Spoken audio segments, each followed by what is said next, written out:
एक हरे भरे जंगल के किनारे एक खूबसूरत बाग था। इस बाग में सुर्ख सुर्ख सेबों से लदे दरख्त खड़े थे। बाग के पास ही नीले पानी की एक नदी बहती थी। इसी नदी के किनारे एक होशियार कौवा रहता था।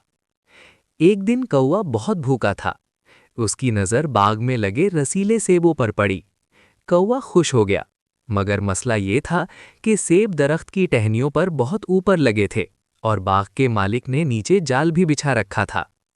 कौवा कुछ देर सोचता रहा, फिर उसे एक तरकीब सूझी। उसने आसपास से छोटी छोटी टहनियां इकट्ठी की और आहिस्ता आहिस्ता जाल के ऊपर रख दीं। फिर कौवा फड़फड़ाता हुआ जाल के ऊपर बैठ गया। अब कौवा सेबों तक आसानी से पहुंच सकता था। उसने एक मीठा सा सेब चोंच में लिया और नदी के किनारे आकर मज़े से खाया। सेब बहुत ही मज़ेदार था। कौवा खुश होकर बोला, समझदारी और सब्र से हर मुश्किल आसान हो जाती है।